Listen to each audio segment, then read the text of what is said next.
Hello बच्चों, आइए प्रश्न को देखते हैं। तो प्रश्न में दिया है संक्रमण तत्वों की आयनन ऊर्जा रिक्त स्थान तथा रिक्त स्थान ब्लॉक के तत्वों के मध्य होती है। आइए मुख्य अवधारणा की चर्चा करते हैं। मुख्य अवधारणा, तो यहाँ दिया है संक्रमण तत्व। संक्रमण तत्व क्या होते हैं? संक्रमण तत्व, संक्रमण तत्व, तो जो हमारे संक्रमण तत्व हैं वो डी ब्लॉक में पाए जाते हैं। डी ब्लॉक, जो डी ब्लॉक के तत्व होते हैं, जो डी ब्लॉक के तत्व होते हैं वो संक्रमण तत्व कहलाते हैं। तो यहाँ दिया है आयनन ऊर्जाएं। तो आयनन ऊर्जाएं क्या होती हैं? तो किसी परमाणु के बाहरी कोश से इलेक्ट्रॉन्स को बाहर निकालने के लिए दी गई आवश्यक ऊर्जाओं को हम आयनन ऊर्जा से व्यक्त करते हैं।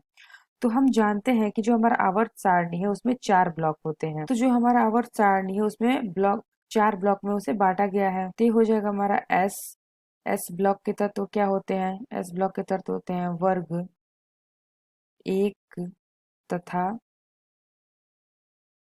2। और हम बात करते हैं एस पी। पी के क्या होते हैं तत्व? वर्ग, 13 से 18 तत्व। डी सारणी में कितने होते हैं हमारे? डी ब्लॉक में हमारे कितने होते हैं? वर्ग 3 से 12। और हमारे एफ ब्लॉक में कितने होते हैं? लेंथेनाइड,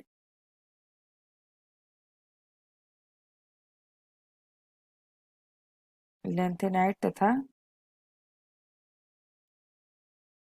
एक्टेनाइड, एक्टेनाइड श्रेणी। तो इस आवर्त सारणी में 4 ब्लॉक होते हैं और इस प्रकार से कुल वर्गों की संख्या 18। इस प्रकार से हम एस पी डी एफ 4 कक्षक बांटते हैं।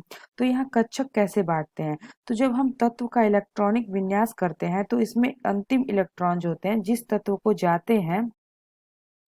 तत्व में भरे जाते हैं उस कक्षक का तत्व कहा जाता है। तो जब हम आवर्त सारणी में बाएं से दाएं की ओर जाते हैं तो आयनन ऊर्जाएं जो हैं प्रभावी नाभिकीय आवेश के समानुपाती होते हैं। तो ये होता है क्या? आयनन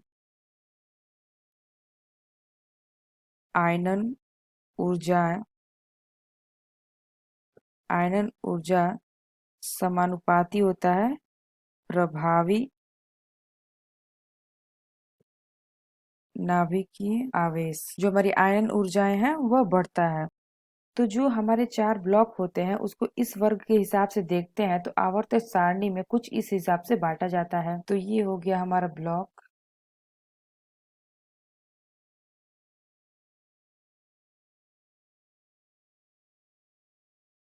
ये हमारा ब्लॉक हो गया।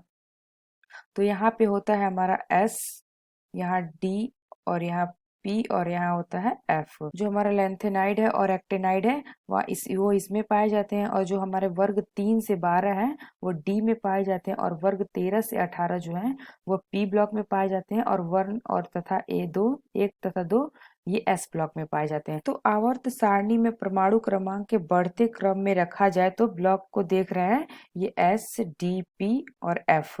तो जो डी ब्लॉक है वो एस और पी के मध्य है। जो हमारा डी ब्लॉक है ये एस और पी के मध्य है। तो आयनन ऊर्जा होती है, अगर हम डी ब्लॉक के आयनन ऊर्जा की बात करते हैं तो इसके जो आयनन ऊर्जा है वो एस ब्लॉक से अधिक होती है किंतु पी ब्लॉक से कम होती है। तो यहाँ क्या होगा?